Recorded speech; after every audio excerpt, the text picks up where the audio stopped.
ওই মা বাবার দোয়া যদি না থাকতো তুমি সম্মানের চেয়ার পাইতা না, টাকা পয়সা বাড়ি গাড়ির মালিক হতে পারতা না।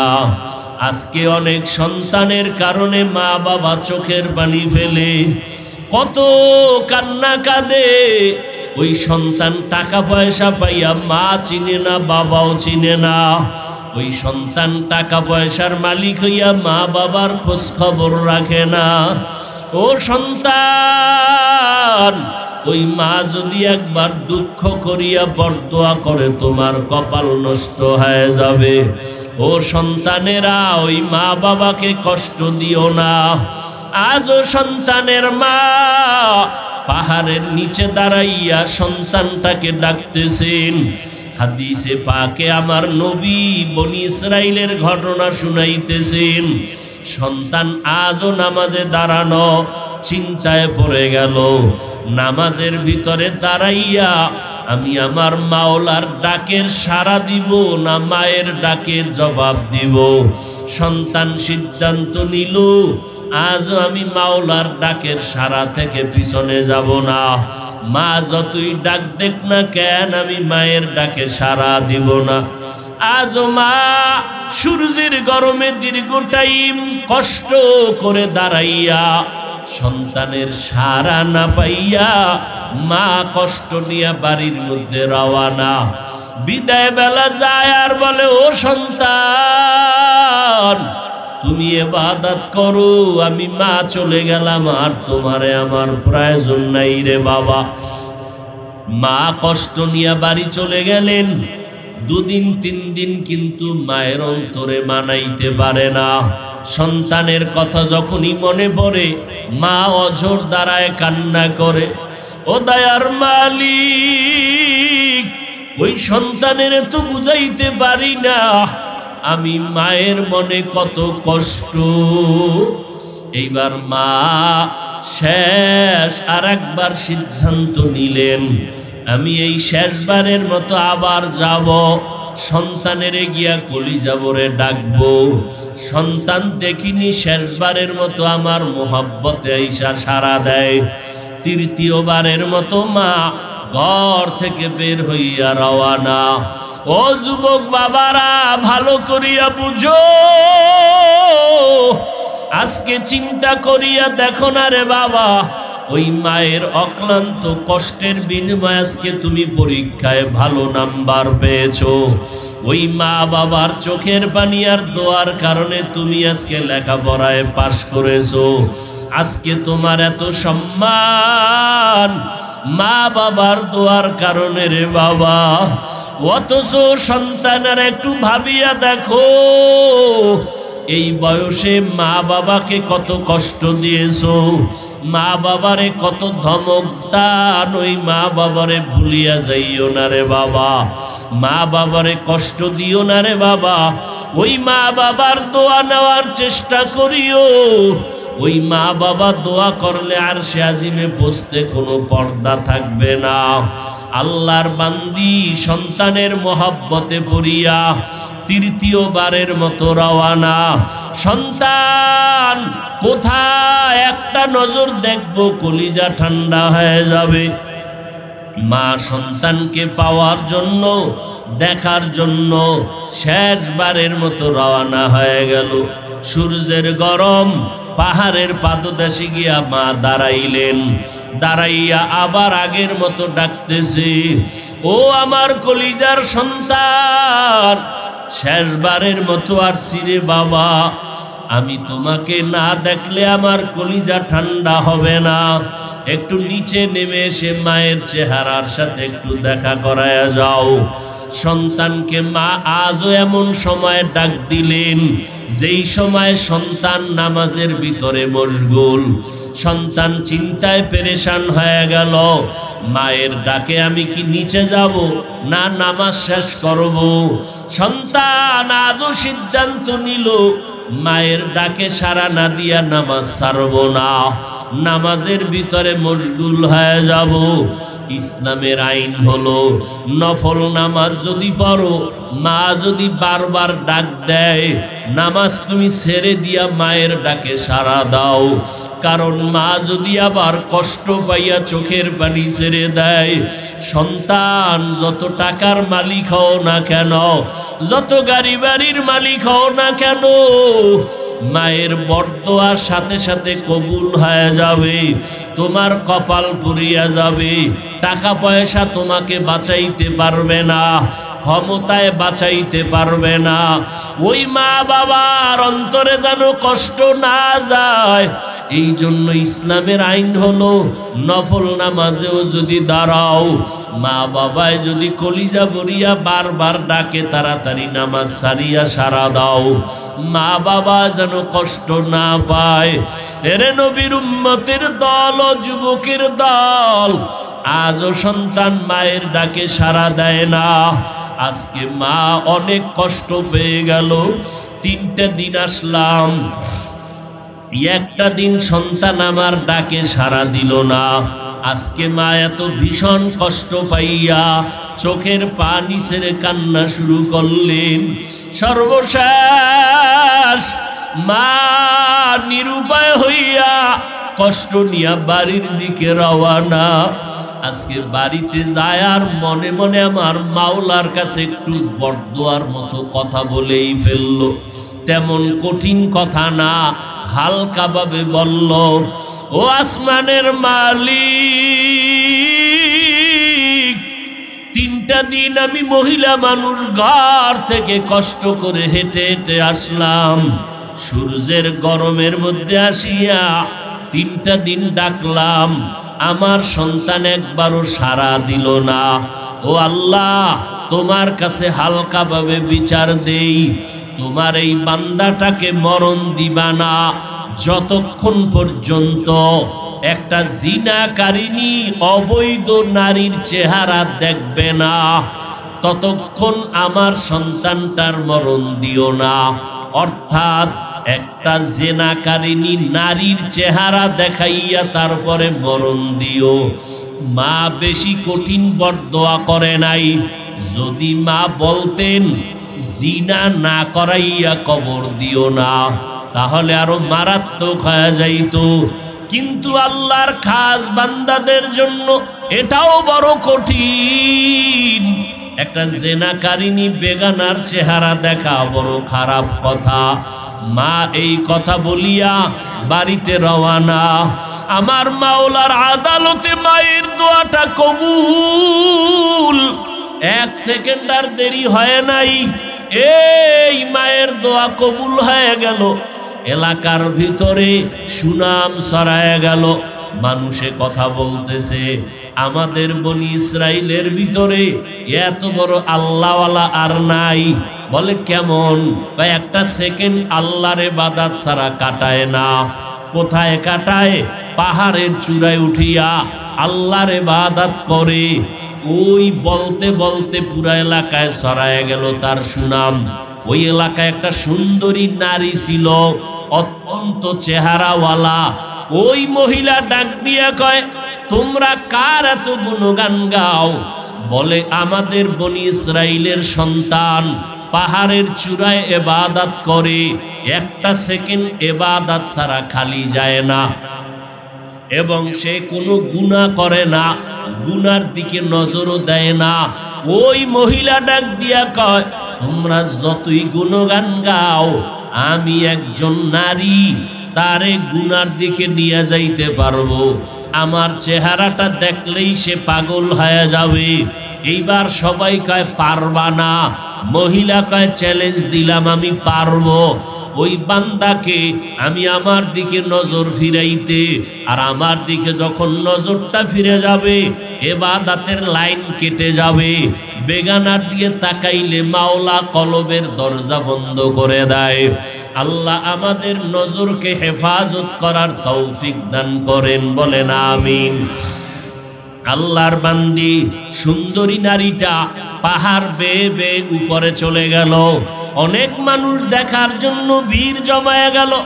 এমন সময় ওই সুন্দরী নারীটা যখন আল্লাহর বান্দার ইবাদতখানার মধ্যে গিয়া ঢুকলো, এমন একটা টাইমে ঢুকছে যেই টাইমে আল্লাহর বান্দা নামাজে দাঁড়ানো, মহিলা ঘরের ভিতরে একা, আর ইবাদত করনেওয়ালা সন্তানও একা, আর কেউ নাই।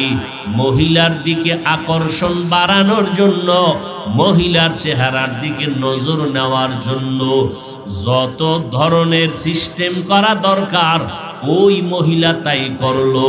কিন্তু আল্লাহ পাকের কুদরত, ওই বান্দার নজরটা একবারের জন্য বেগানার দিকে যায় নাই। মহিলা হাজারো অপচেষ্টা করিয়া ব্যর্থ হয়ে গেল। ইবাদতের বান্দাটা একটা নজর ওই বেগানার দিকে দেয় না। মহিলার ভিতরে জিদ বেড়ে গেল, রাগ আরো বেড়ে গেল। ওরে আল্লাহর বান্দা, ভালো করে বুঝো, যারা মাওলার খাঁটি গোলাম, আজকে তুমিও মুসলমান, আমিও মুসলমান। তোমার আল্লাহ আমার আল্লাহ এক, তোমার নবী আমার নবী এক, তোমার কোরআন আমার কোরআন এক, তোমার কালেমা আমার কালেমা এক, নাকি আলাদা? তোমার ধর্ম আমার ধর্ম, তোমার কাবা আমার কাবা, তোমার দুনিয়াতে আসা, দুনিয়া থেকে বিদায় তাও হবে এক, কাফন হবে তিনটা, কালার হবে আলাদা। এ কথা কও, কালার হবে এক। তুমিও মুসলমান, আমিও মুসলমান। আজকে তোমারে পাও দইরা দইরা বয়ান কেন করা লাগবে? আজকে তো হিন্দুদেরকে বয়ান করা দরকার ছিল, খ্রিস্টানকে বয়ান করা দরকার ছিল। কারণ তোমাদের এই উত্তরবঙ্গের ভিতরে দলে দলে মুসলমান খ্রিস্টান বানায়, টাকা পয়সা দিয়া কাদিয়ানি বানায়, তাদেরকে বয়ান করা লাগতো। অথচ 12 মাসের একটা দিন বন্ধ নাই, মুসলমানের পাও দইরা দইরা বয়ান করা লাগে, এরপরও লাইনে আনা যায় না। তুমিও মুসলমান, আমিও মুসলমান, তোমার আল্লাহ আমার আল্লাহ এক, তোমার আমার নবী এক, কালেমা এক, কোরআন এক, হাদিস এক, নবী এক, কাবা এক। অথচ তোমার দাড়ি রাখতে লজ্জা লাগে, আমার দাড়ি কাটতে লজ্জা লাগে। তোমার টুপি মাথায় দিতে লজ্জা লাগে, আমার টুপি মাথায় না দিলে লজ্জা লাগে। তোমার পর্দা করতে লজ্জা লাগে, আর আমার পর্দা না করলে লজ্জা লাগে। তোমার মসজিদে ঢুকতে লজ্জা লাগে, আর আমার মসজিদে না ঢুকলে লজ্জা লাগে। তুমি আজকে প্যান্ট শার্টটাই পরো, কত মজা, লম্বা জামা পরতে লজ্জা পাও, আর আমি লম্বা জামা না পরলে লজ্জা পাই। বলো, তুমিও মুসলমান, আমিও মুসলমান। ও বান্দা, তুমিও পানি পান করো, আমিও পানি পান করি। আজকে তুমি বাম হাতে পানি পান করো, আর আমি ডান হাত ছাড়া পান করি না। তুমি আজকে যুক্তি দিয়ে এরপরে আমাকে বসায়া দাও। ও মুসলমানের সন্তান, আবার তোমাদের লাইনে আমাদের মতো হুজুর না, জীবনে মাদ্রাসায় পড়ে নাই, তোমার মতো লাইনের বহু আল্লাহর বান্দা স্কুলে পড়ে, কলেজে পড়ে, চাকরি করে, ব্যবসা করে, 5 বেলার নামাজি আছে না নাই? ওরে বান্দা, তোমার টুপি পরতে লজ্জা লাগে, অথচ তোমার লাইনে কিছু বান্দা আছে টুপি কখনো মাথার থেকে ছাড়ে না, নামাজের আজান হলে মসজিদে হাজির। ও বুড়া বাবাজিরা, আপনার মতো কত বুড়ারা হাতের মধ্যে লাঠি নিয়ে টোকাইয়া কষ্ট কইরা কইরা মসজিদে গিয়া নামাজ পড়ে, আর আপনি নামাজ পড়তে ভালো লাগে না। আপনিও মুসলমান, ওই বুড়াও মুসলমান। ওই স্কুল কলেজের ছেলে মেয়েরা তোমার মতো যুবক স্কুলে পড়িয়াও নামাজ ছাড়ে না, রাস্তায় গাড়ি চালায় নামাজ ছাড়ে না। তুমিও মুসলমান, তোমার ওই ভাইও মুসলমান, র্যাব, আর্মি, পুলিশ, বিডিআরের চাকরি করে, নামাজ ছাড়ে না। তুমিও মুসলমান, তারাও মুসলমান। ও আল্লাহর বান্দারা, ও পর্দার আড়ালের আম্মা জানেরা, আমরা আল্লাহর রাস্তায় চলতেছি। ও পর্দার আড়ালের মা, আপনাদের মধ্যে থেকেই তো দুনিয়াতে নবী আসছেন, সাহাবায়ে কেরাম আসছেন, ওলিয়া উলিয়া আসছেন, হাফেজে কোরআনরা আসছেন। আপনারা তো হাফেজে কোরআনের মায়ের মতো মা, আপনারা তো নবীদের মায়ের মতো মা, আপনারা তো খাদিজা রাদিয়াল্লাহু আনহার মতো নারী, আপনারা তো ফাতেমা রাদিয়াল্লাহু আনহার মতো নারী, আয়েশা রাদিয়াল্লাহু আনহার মতো নারী। ও পর্দার আড়ালের আম্মা জান, আপনার মতো কত মা এখনো গ্রামে খুঁজলে পাওয়া যাবে, স্বামীর মাল হেফাজত করে 5 ওয়াক্ত নামাজ পড়ে বেপরদায় চলে না, এমন মায়ের অভাব নাই। আপনারা কেন পারেন না রে মা? আল্লাহর কাছে তওবা করেন। ও যুবকেরা, এখনো সময় আছে, তওবা করো। ওই আল্লাহর বান্দা এত সুন্দরী নারী সামনে দাঁড়াইলো, কতটা অঙ্গি ভঙ্গি করলো, কতটা অপকৌশল করলো। ওই বান্দার একটা নজরও বেগানার দিকে যায় নাই। আর তুমি এমন মুসলমান, মোবাইলটা নিয়ে সারা রাত কবিরা গুনাহ দেখো, আছে না নাই? সারাটা রাত দরওয়াজা জানালা বন্ধ, মা দেখে না, বাবায় দেখে না, তুমি মোবাইলে কি করো? দেখনেওয়ালা কেউ আসেনি? কে আছে? ওই মাওলারে কেমনে ফাঁকি দিবি রে গুনাহগার? ওই আল্লাহরে ফাঁকি দিয়া কই যাবি রে ভাব? ওই আল্লাহর ধরা থেকে ফেরাউন বাঁচতে পারে নাই, ওই আল্লাহর ধরা থেকে নমরুদ বাঁচতে পারে নাই, ওই আল্লাহর ধরা থেকে দুনিয়ার কোনো নাফরমান বাঁচতে পারে নাই। ও আল্লাহর বান্দারা, এখনো সময় আছে, তওবা করো। ওই আল্লাহর বান্দার সামনে ওই সুন্দরী নারীটা ব্যর্থ হইয়া এইবার নিচে নেমে আসলো, পারলো না। পাহাড়ের নিচে নাইমে আসার পরে সামনে একটা খোলা ময়দান, ওই ময়দানে এক রাখাল বকরি চড়ায়। মহিলাটা রাখালের কাছে চলে গেল, খেয়াল করো, মহিলাটা রাখালের কাছে চলিয়া গেল।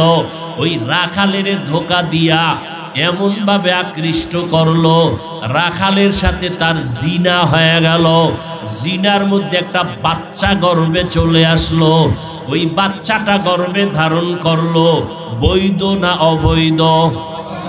অবৈধ বাচ্চা গর্ভে নিয়া ওই সুন্দরী নারীটা সবাইরে বলতেছি, তুমগো ইবাদত করনেওয়ালা বান্দারে ধোকা দিছি। সত্য কয় না মিথ্যা কয়? মিথ্যা কয়। বাচ্চাটা যখন দুনিয়াতে ভূমিষ্ঠ হলো, এইবার বাচ্চাটারে কোলে নিয়া এই জেনাকারিনী বেশ্যা নারী বাচ্চাটা কোলের মধ্যে নিয়া এলাকার বড় বড় মাতুব্বার যারা বড় বড় ধনী মাথাওয়ালা এগো সামনে গিয়া কয়, এই যে বাচ্চা এটা জানুনি কার? কয় জানি না। ওই পাহাড়ের চূড়ায় যিনি ইবাদত করে তার বাচ্চা, আমার সাথে ওই ইবাদত করনেওয়ালা জেনা করেছে, এই জেনার বাচ্চা অবৈধ। তুমগো ইবাদত করনেওয়ালার সবার মাথা গরম হয়ে গেল। আমাদের এত সুনাম, ওই ভাইজানের এত গুণগান বলি, এত বড় আল্লাহওয়ালা, এত সুনাম গাইলাম, তার এই অবস্থা, আমরা তার কথা শুনতে রাজি না। লাঠি ছোটা হাতে নিয়া পাহাড়ের চূড়ায় চলে গেল।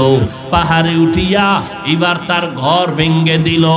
এক পর্যায়ে ওই আল্লাহর বান্দার শরীরের উপরে বেতের আঘাত যখন শুরু করলো, আবেদ বান্দা চোখের পানি সারিয়া কয়, বাবারা 1 সেকেন্ডের জন্য দাঁড়াও, তোমরা আমার গায়ে হাত তুলতেছো কারণ কি? বলে, শুনছি তুমি আমগো এই সুন্দরীর সাথে জিনা করেছো, অবৈধ বাচ্চা হয়েছে। ওই আল্লাহর বান্দা চোখের পানি ছেড়ে বলে, আল্লাহর কসম আমি একটা গুনাহ করি নাই। খবরদার বলে না সবাই, মহিলা ঘুরা ঘুরা বলে তুমি জিনা করেছো। এখানে তো সাক্ষীরও কোনো কায়দা নাই। আল্লাহর বান্দা ইবাদত করনেওয়ালা বলে, ওই মহিলাটাকে ডাক দাও, আমার সামনে হাজির করো। মনে আসেনি মা কি বলছিল? ও আল্লাহ, আমার সন্তানটারে একটা অবৈধ নারীর চেহারা না দেখাইয়া মরণ দিবা না। তোমার কাছে এটা কঠিন কিছু না, কিন্তু একজন ইবাদত করনেওয়ালার কাছে জীবন ধ্বংসের মতো।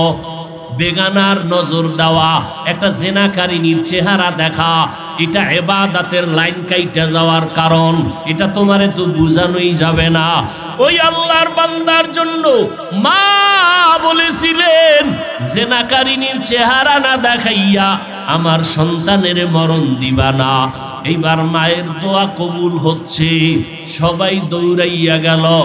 এই তুমি বাচ্চা নিয়ে আসো আমাদের আল্লাহর ওলির দরবারে।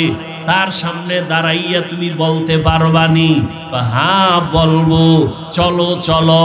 এবার নিয়ে যখন রওয়ানা, পাহাড়ের উপরে উঠিয়া হাজারো মানুষ, ওই সুন্দরী নারী বাচ্চা নিয়ে দাঁড়ানো, ইবাদত করনেওয়ালা চোখের হেফাজতের জন্য লোকালা বাদ দিয়ে আসছে পাহাড়ের চূড়ায়। কিন্তু আজকে বেগানার নজর দিতে হবে, জেনাকারিনীর চেহারা সামনাসামনি হবে, না হয় বাঁচার উপায় নাই। নামাজের মুসাল্লায় দাঁড়াইয়া চোখের পানি সারিয়া কয়, মালিক তুমি জানো আমি কোনো অপরাধ করি নাই, আমার বিরুদ্ধে অপবাদ রটায়। ও আল্লাহ, আমার তো কোনো সাক্ষী নাই, তুমি কুদরতের ফয়সালা করে দাও। ও আল্লাহ, তুমি জানো আমি তো কোনো গুনাহ করি নাই, মানুষ আমার বিরোধিতা করে। ও আল্লাহ, তুমি আমাকে পবিত্র বানায় দাও, পবিত্র প্রমাণ করে দাও। এইভাবে কান্নাকাটি কইরা এইবার জিনাকারিনী মহিলার সামনে আইসা ডাক দিয়া কয়, তুমি আমার বিরুদ্ধে অপবাদ দিছো? বলে হ্যাঁ।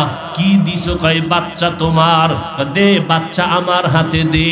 এবার ওই বেশ্যা জাহান্নামী জেনাকারী নারীর হাত থেকে দুধের বাচ্চাটা কোলের মধ্যে নিয়া আল্লাহর বান্দা চোখের পানি ছেড়ে কাঁদেন, আর সবার সামনে দুধের বাচ্চাটারে জিজ্ঞাসা করে, এই বাচ্চা কথা বল, বল তাড়াতাড়ি তোর বাবাকে। বাচ্চাকে যখন প্রশ্ন করলো, বাচ্চাটা কথা বলতে পারতো না। ওই যে নামাজ পড়া মাওলার কাছে কান্নাকাটি করে দোয়া করছি, আল্লাহ কুদরতের রাস্তা খুলে দিছেন, বাচ্চার জবান খুলে গেছে। দুধের বাচ্চা ডাক দিয়া কয়, আমার বাবা হলো ওই রাখাল, আমার বাবা হলো ওই রাখাল। এইবার আল্লাহর বান্দা পবিত্র হয়ে গেল, ওই জিনার অপবাদ থেকেও আল্লাহ বাঁচাইলেন, আর মায়ের বরদোয়াটাও কাজে লাগাইলেন। মা বলছিল জেনাকারিনীর চেহারা না দেখে মরণ হবে না, চেহারাও দেখাইলেন, আর মাওলার কাছে চোখের পানি ছেড়ে কান্না করেছেন। আল্লাহ তার ইজ্জত হেফাজত করলেন। এবার সব মানুষ মহিলার উপরে ক্ষিপ্ত হয়ে গেল। এরে নবীরা আশিক উম্মতের দল, ওই আল্লাহ এখনো আছে না নাই? ওই আল্লাহকে ভুলিয়া কই গেছো? ওই আল্লাহর মোহাব্বত নিয়ে সামনে আগাও। তোমার লেখাপড়া বন্ধ করা লাগবে না, চাকরি বন্ধ করা লাগবে না, আল্লাহর মোহাব্বত নিয়ে চলো। জীবনে আর নামাজ ছাড়বা না, আর মা বাবারে কষ্ট দিবা না, আল্লাহর বিরোধিতাও করবা না। যদি মা বাবার দোয়া নিয়ে চলতে পারো, আল্লাহ বিজয় দিবে দুনিয়ায়, আল্লাহ বিজয় দেবে আখেরাতে। বিনা হিসাবে জান্নাতে যাইবা। পিছনে যারা অপরাধ করেছো রে বাবা, ও যুবক, আল্লাহ হেদায়েতের মালিক, কয়দিন আর বাহাদুরি করবা? আল্লাহর কাছে বিনয়ের সাথে তওবা করো। গুনার কথার দিকে তাকাইয়া মনে মনে আমার মাওলারে ডাক দাও, ও আল্লাহ, জীবনে তো কম নামাজ ছাড়ি নাই, কম বেপরদায় চলি নাই, আজকে থেকে তৈরি হয়ে গেলাম, আর নামাজ ছাড়ব না। আমার মতো তোমার মতো বান্দা যদি স্কুল কলেজে পড়িয়াও নামাজ পড়ে, তুমি কেন পারবা না? মনেরে বুঝাও। তোমার মতো যুবক যদি গাড়ি চালাইয়া নামাজ পড়ে, তুমি কেন পারবা না? তোমার মতো বান্দা নদীর মধ্যে কাজ করে, কৃষি কাজ করে, নামাজ ছাড়ে না, তুমি কেন পারবা না? আল্লাহর কাছে হেদায়েতের জন্য দোয়া চাও, মা বাবার দোয়া নিয়ে চলবা, আর কোনোদিন দাড়ি কাটবা না, মা বাবারে কষ্ট দিবা না, আলেমদের বিরোধিতা করবা না, নবীর তরিকার বাহিরে চলবা না। তওবা করার মতো যদি অন্তর তৈরি হয়, মুনাফিকি যদি অন্তরে না থাকে, ও যুবক পায়ে হাত রেখে বলে গেলাম, আমার মতো হুজুর হইতে তোমাকে বলি না, মাওলানা হইতেও বলি না, তুমি ডাক্তার হও, ইঞ্জিনিয়ার হও, তবে আল্লাহর হুকুম মতো চলিও, নবীর তরিকা মতে চলিও, মা বাবার দোয়া নিয়ে চলিও, আলেমদের পরামর্শ নিয়ে চলিও, নবীর মোহাব্বত নিয়ে চলিও। তোমার ব্যবহারে যেন কেউ কষ্ট না পায়, তোমার আদর্শ দিয়া যেন অন্ধকার দূর হয়ে যায়, আদবওয়ালা জিন্দেগি নিয়ে চলিও। আল্লাহর কাছে তওবার যদি খাঁটি নিয়ত অন্তরে কারো থাকে, যে মরিয়া গেলে যাবা, নার নামাজ ছাড়বা না, আল্লাহকে যদি মন মতো বলতে পারো, আল্লাহ হায়াতের মালিক তুমি, রিজিকের মালিক তুমি, সম্মানের মালিক তুমি, আজকে থেকে তওবার নিয়ত করলাম, নামাজ ছাড়বো না, দাড়ি কাটবো না, বেপরদায় চলবো না, মা বাবার সাথে বেয়াদবি করবো না, উলামায়ে কেরামের পরামর্শ নিয়া নবীর সুন্নাত অনুযায়ী চলবো। তওবা করার মতো যদি কারো অন্তর তৈরি হয়, খাঁটি অন্তর যদি থাকে, মুনাফিকি যদি অন্তরে না থাকে, খাঁটি তওবার নিয়ত যাদের আছে, দুটো হাত আমার আল্লাহকে দেখাইয়া দাও। আয় আল্লাহ, আমরা তওবার নিয়তে হাত তুলেছি, হাতগুলো কবুল করে নেন, তওবা কবুল করে নেন, তওবার উপরে মজবুত হইয়া চলার মতো তৌফিক দান করেন, আমিন। আলহামদুলিল্লাহি রাব্বিল আলামিন, ওয়াসসালাতু ওয়াসসালামু আলা সাইয়্যিদিল আমবিয়াই ওয়াল মুরসালিন ওয়া আলা আলিহি ওয়া আসহাবিহি আজমাইন। ইয়া আরহামার রাহিমিন, ইয়া আরহামার রাহিমিন, ইয়া আরহামার রাহিমিন। রব্বিরহামহুমা কামা রব্বায়ানি সগীরা। সবাই জবান খুলে পড়েন, রব্বিরহামহুমা কামা রব্বায়ানি সগীরা। আল্লাহুম্মা ইন্নাকা আফুউন কারীম তুহিব্বুল আফওয়া ফা'ফু আন্না। আল্লাহুম্মা ইন্না নাসআলুকা রিযাকা ওয়াল জান্নাহ ওয়া নাউযু বিকা মিন সাখাতিকা ওয়ান নার। ও দয়ার মালিক, কুদরতের নজর দিয়া দেখেন, আমরা উলামায়ে কেরাম, মুরব্বী, হাজী সাহেব, কত ব্যবসায়ী, কত চাকরিজীবী, পর্দার আড়ালের মা বোনেরা, আমার যুবক ছাত্র ভাইরা, আপনার দরওয়াজায় হাত তুলেছি। আয় আল্লাহ, তওবার নিয়ত করেছি, আর গুনাহ করব না, আর নামাজ ছাড়ব না। আয় আল্লাহ, আপনার নবীর তরিকায় চলবো। আয় আল্লাহ, মেহেরবানি করে আমাদের তওবা কবুল করে নেন, জীবনের গুনাহ মাফ করে দেন, এ মাহফিল কবুল করে নেন। আয় আল্লাহ, মাদ্রাসা কবুল করে নেন, মসজিদ কবুল করে নেন। আয় আল্লাহ, যারা দান সদকা সহযোগিতা করে কবুল করে নেন। বিশেষ করে আমার ভাইজান মশিউর রহমান সাহেব এত মেহনত করেন দ্বীনের জন্য। আয় আল্লাহ, তার এই মেহনত কবুল করে নেন, হায়াতে ইজ্জতে রুজিতে বরকত বাড়ায়া দেন, এলাকার ঘরে ঘরে শান্তি দান করেন। আয় আল্লাহ, সুন্নতের বাতি জ্বালায়া দেন, সারা দুনিয়াবাসীকে মাফ করে দেন। আয় আল্লাহ, বাংলাদেশ শান্তির দেশ বানায়া দেন, প্রশাসনিকভাবে যারা কাজ করে দিনদার বানায়া দেন। আয় আল্লাহ, আমার কলিজার যুবকদের নামাজি, কোরআন পড়নেওয়ালা বানায়া দেন। আয় আল্লাহ, মোবাইলের গুনাহের থেকে হেফাজত করেন।